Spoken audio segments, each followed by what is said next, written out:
Hello, everyone. I'm a little bit late this month on doing my wind up of the month, but this shirt pretty accurately describes how I've been feeling this month.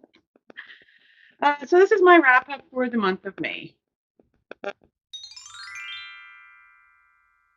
Well, as you may have guessed from my little opening there, May has been a rough month, and June is not slowing down.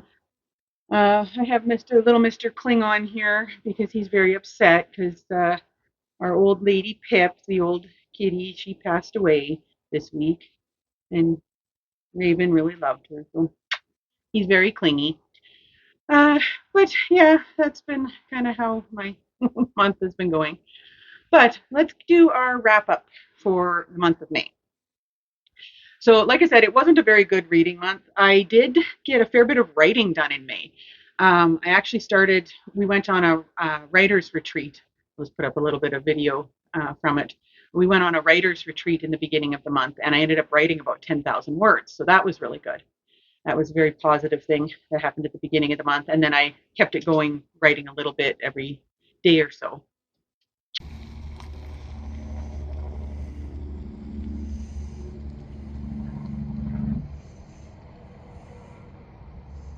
So, after an afternoon of reading, we came down to the Bar for supper. It's called the Bar because there was also one called the Bar in there originally. So, I'm wondering if this one, now that there's no bar and this is the Bar, does this mean that this is the Bar? Anyway, so I came for a walk down to the lake just because I'm a little bit wigging out with the number of people in there. I'm not used to crowds so much. But we had delicious ribs, and now I am going to go back and do some more writing and possibly do some reading tonight too, but I'm focusing mostly on the writing today. So that's my little update.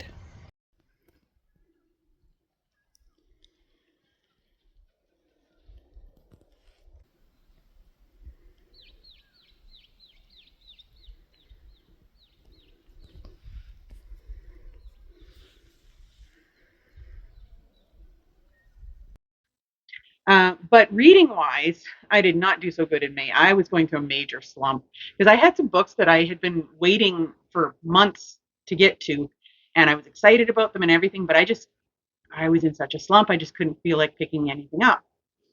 But I did manage to finish 6 books in May, which is less than I normally do. And that was only 2,366 pages that I read. Okay, wait. You can go down now. She snuggles in.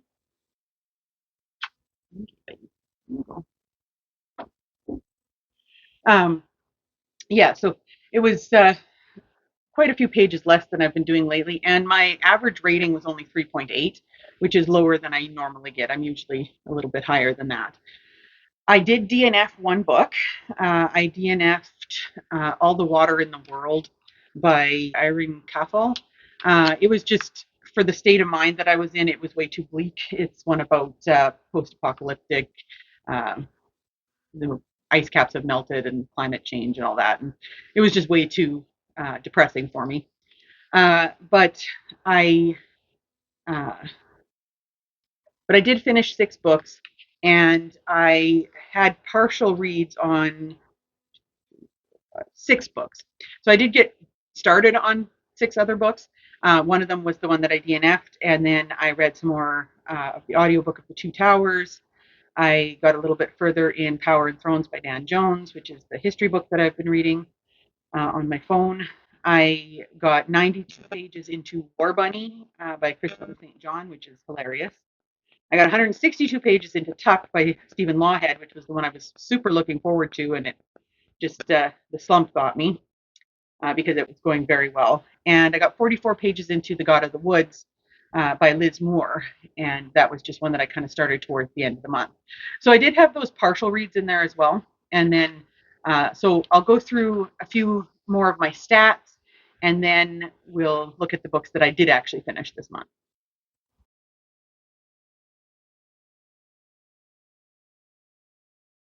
So, like I said, I read 6 books, 2,366 pages. My average rating was 3.8. I did read 4 new authors. 4 of the 6 were new authors to me. All 6 were novels. and I the source of them, I had 4 from the library and 2 that I owned. So overall, like for the year, I'm keeping that 50-50 that I've been pretty steady at. I did have 4 of them were series reads. There were 2 new series, but I also finished a series and I DNF'd a series. So that was fairly successful. Let's look at genres. So my main genres for this month, I had 2 mysteries and I had 2 fantasies. So those were my main genres, and then I had a sci-fi and a thriller. All of them were adult books, which is pretty typical for me, unless I happen to pull something out of the jar. And I had 5 physical, and 1 was mixed media, where I had, I believe it was, in this case, it was an ebook and then also the physical book. So that was how I finished that. So that's kind of a look at my stats for the month.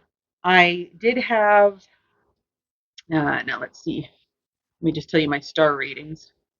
I did end up with 1 5-star and a 4.5, 2 4s, a 3.5, and 1 2-star. So it was kind of all over the place, but I did get 1 5-star. So let's talk about the books that I actually read this month.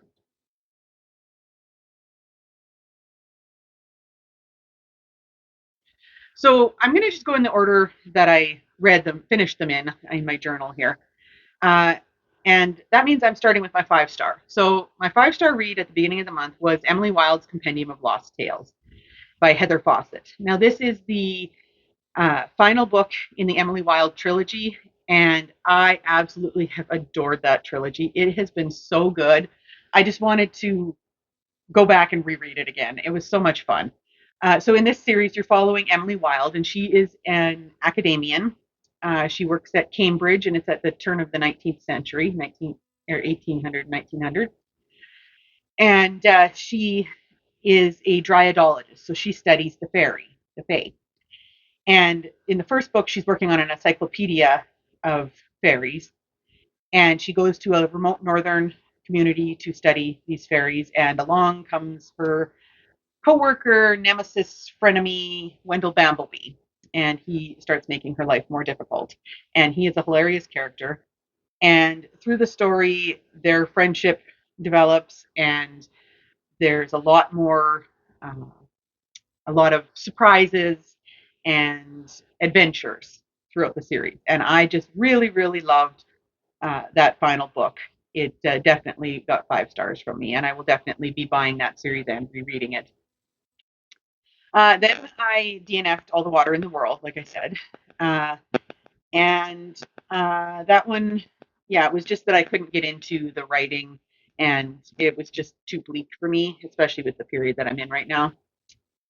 After that, I finished The Sentence is Death by Anthony Horowitz, and I enjoyed that one a lot. I gave it 4.5 stars, and I'll post a link in the description to the solve along that I did for that one. So I did a full a full mystery solve along where I tried to solve the mystery, spoiler filled, where I tried to solve the mystery that was in the book. So that was really fun. I enjoyed doing that. Took me a terrible long time to edit it, but I enjoyed doing it. And again, it was another fun book. I really enjoy the relationship between Anthony's character and the Horowitz character, who's kind of like your Sherlock Holmes. I enjoy their relationship and kind of the banter back and forth, and how Anthony's trying to figure out uh, more about who Horowitz really is. And I just really enjoy all of that banter and everything. And it was a good classic mystery. I thoroughly enjoyed that one. Then I finished Thriller, You Are Fatally Invited by Andy Plago. And this one I was reading for a book club, and I ended up giving it 4 stars. It was a pretty wild ride. I my ratings as I read it were all over the place because it started out I had a bit of a hard time getting into it initially because there were so many different points of views. Each chapter was from the point of view of a different person. And a lot of them were first person point of view. And so what I found was that sometimes, especially towards the beginning, when there was so many different characters that you were getting introduced to, I found that I had trouble sometimes remembering uh, which which character it was that we were following, and so I'd have to go back to the beginning of the chapter and see whose name it was, because there were a few times where it was like, okay, which of them am I following right now? So that was a little bit difficult. But overall, the story itself was very twisty. I didn't see the ending coming. There was one moment in the story where I was going to give it like 2 stars, and then there was another twist that bumped it back up to 4 stars. So I definitely thought that was a an interesting book, and I didn't see the big ending twist at all. So that was good. I got four, gave that one 4 stars. After that, I finished Ghost Station by S.A. Barnes, and I know I'm not putting any of these up on this, or I'm just putting them up on the screen. I'm not holding them up, and that's because the majority of these were library books. I actually think all of them so far were. Uh, oh well, Sentenced to Death I actually own, but I'm not sure where I put it. So so far I've only owned one, so I'm just putting them all up on the screen for you. There's a lot of library books this time. Um, So yeah, then the next one that I read was Ghost Station by S.A. Barnes. I'm not going to tell you a whole lot about my feelings on this one because it is for a vlog that I'm working on. So I'm not going to tell you my overall thoughts, and I'm not going to tell you my rating, and you'll understand that when you see my vlog that's coming up soon, where I am trying to find a 5-star book for each letter of the alphabet. And this time I'm working on the letter G, and so I was reading Ghost Station. So I'm not going to tell you my thoughts, and I'm not going to tell you my rating. You'll have to wait for that vlog to come up, which should be shortly because I'm just working on the last book for that one, hopefully, as long as I find a 5-star. Then I managed to finish The Book That Wouldn't Burn by Mark Lawrence.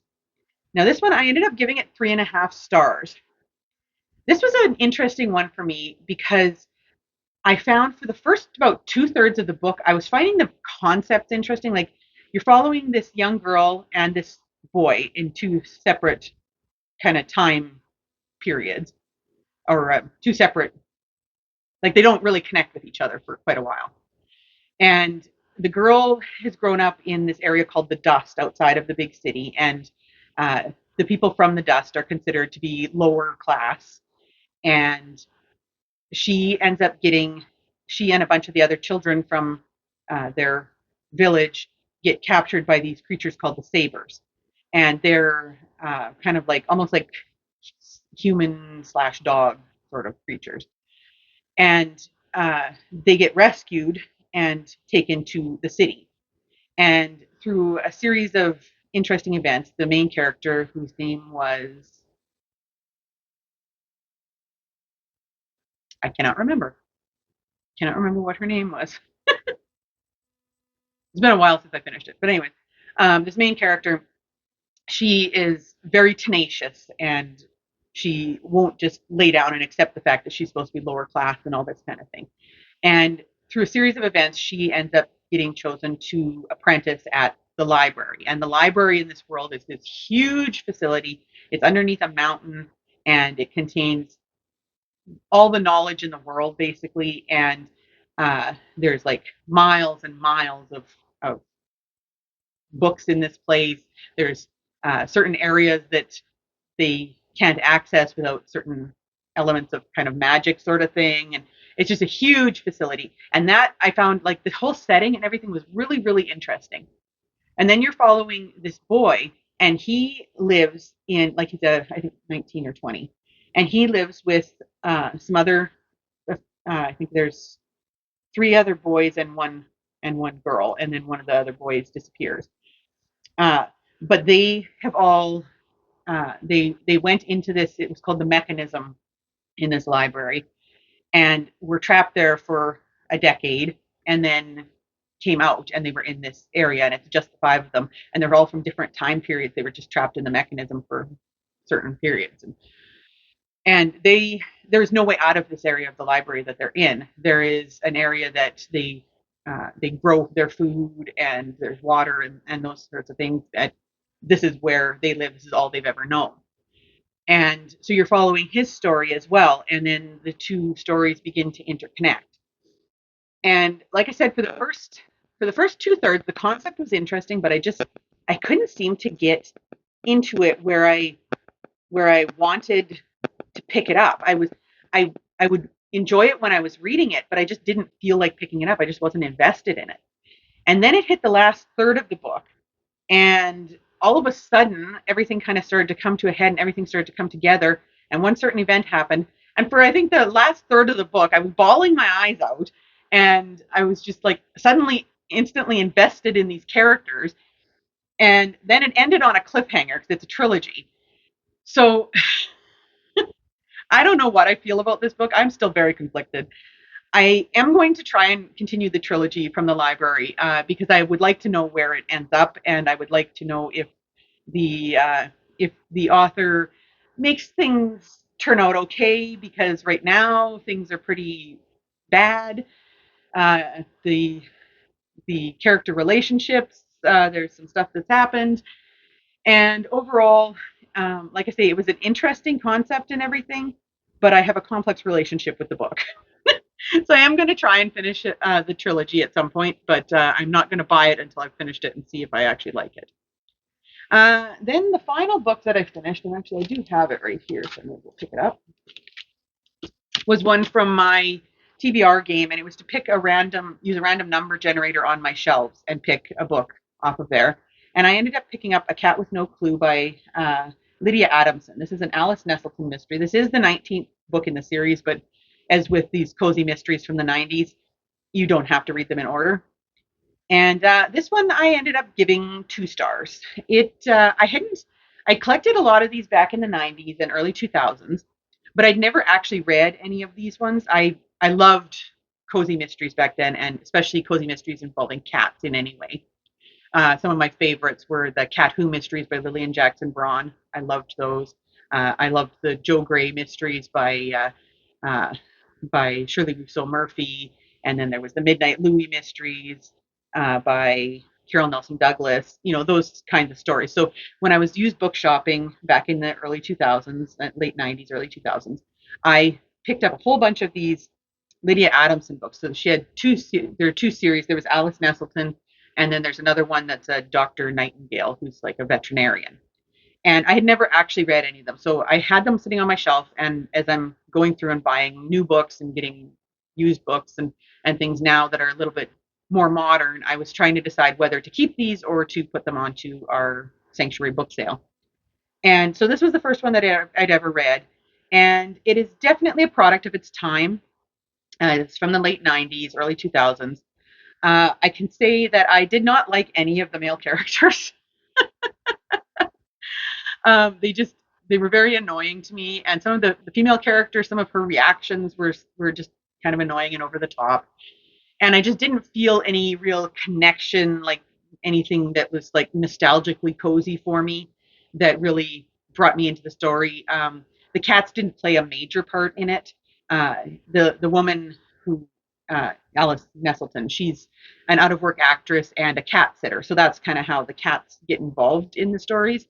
And I mean, the cats were a little bit involved in the mystery, but not to the extent of some, like, like say Joe Gray and Midnight Louie and even the Cat Who ones. So the cats are super important in the story, and so that kind of makes those really extra nostalgic for me. But yeah, this one, it seemed like kind of your run of the mill mystery. It wasn't terribly hard to figure out what had happened, and overall, I gave it 2 stars. It wasn't anything overly special. So and because I didn't care for the characters, especially the male characters, like I say, they just annoyed the crap out of me. Um, so I decided that get rid of the. I'm going to unhaul the Alice Neselton ones. I am going to keep the Dr. Nightingale ones until I read at least one of them in that series, and then see if I want to keep those ones either. But again, it's these long series. There's like 19 books in the series, and I only have some of them. And you got to decide at some point whether you're interested in actually collecting them or if you're going to unhaul them. So I am going to unhaul those ones. So, but that was the 6 books that I read this month. It again wasn't overly successful for my reading, but by the end of the month, for a while there, it was looking like I was going to have like 3 books and one DNF because my month was going so terribly. But I did end up finishing 6, and I was in the middle of another 6 more. So in the end, I did get a bit of reading done. But I am going to sign off now. It's mid-June, and I am in the process of working on my June TBR. I'm making a little bit better progress on that one. I should have some good vlogs out to you soon. We're going to be doing that alphabet vlog here. I'm almost done that one. And I have a book haul that I'm planning on filming, and I'm starting a new library vlog, and I'm starting a Battle of the Book Jar. So there's lots of stuff coming up, and so I hope that you will give me a like and a subscribe and turn your notifications on so you can keep notified of when those come up. And I will see you guys soon on another video. Bye.